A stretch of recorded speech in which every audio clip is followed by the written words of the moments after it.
Donald Trump's nominee for U.S. Secretary of State made a secret visit to North Korea over Easter weekend, meeting with leader Kim Jong-un to plan a summit with the U.S. president, reports claim. CIA Director Mike Pompeo's trip made him the most senior U.S. official ever known to have met with Kim and provided the strongest sign yet of Trump's willingness to become the first serving U.S. president ever to meet a North Korean leader.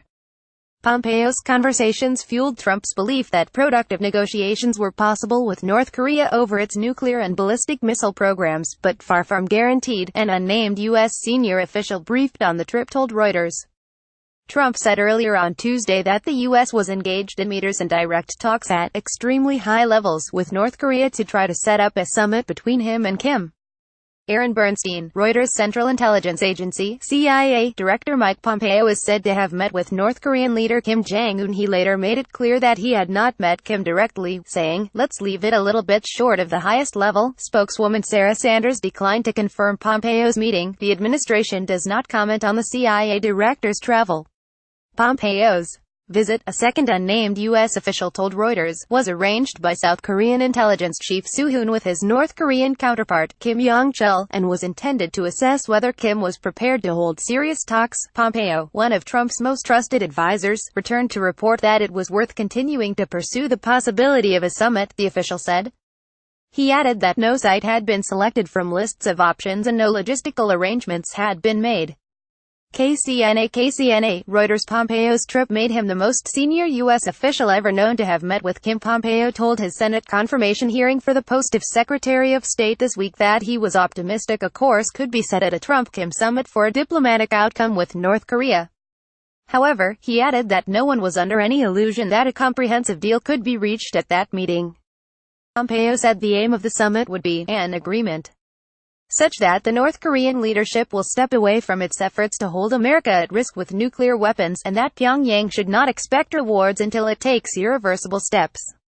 Pompeo's trip made him the most senior U.S. official to visit North Korea since then Intelligence Chief James Clapper in 2014.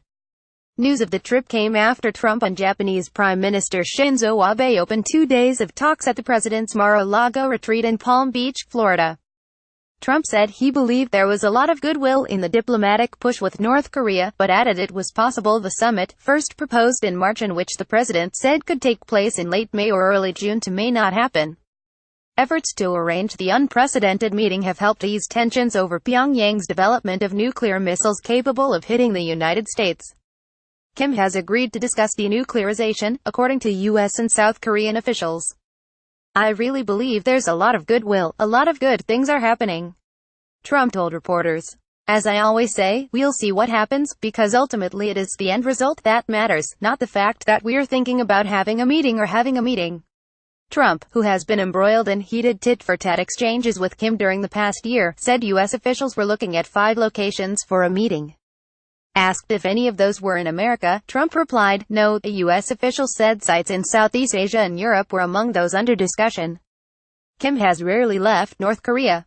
Speculation has centered on a range of sites including Pyongyang and the demilitarized zone between the Koreas, Stockholm, Geneva and Mongolia. Talks between Trump and Abe are largely focused on the prospective summit as Japan seeks a U.S. commitment that any denuclearization deal with Kim will include not just long-range missiles but those that could be aimed at Japan. Kevin Lamarck, Reuters. Donald Trump and First Lady Melania Trump dined with Japan's Prime Minister Shinzo Abe and his wife Aki at Trump's Mar-a-Lago estate in Florida, reflecting the closeness of their ties. The Trump-Abe meetings included a walk around the carefully manicured grounds of the beachfront club and dinner on the patio with their wives. A round of golf was planned for Wednesday. For the North Korean issue, I'd like to underscore the importance of achieving the complete, verifiable, and irreversible denuclearization, as well as the abandonment of missile programs of North Korea, Abe told Trump. Abe also obtained an agreement from Trump to bring up the issue of Japanese nationals abducted by North Korea, a highly emotive issue for the Japanese. Trump stressed that he and Abe were united. "Japan and ourselves are locked, and we are very unified on the subject of North Korea," he said. Trump said it was possible diplomatic efforts to arrange a Kim summit would fall short, and if it did not happen, the U.S. and its allies would maintain pressure on Pyongyang through sanctions. "It's possible things won't go well and we won't have the meetings, and we'll just continue to go on this very strong path we have taken," he said. Trump also backed efforts between South Korea and the North aimed at ending a state of war that has existed between the two countries since 1953. People don't realize the Korean War has not ended.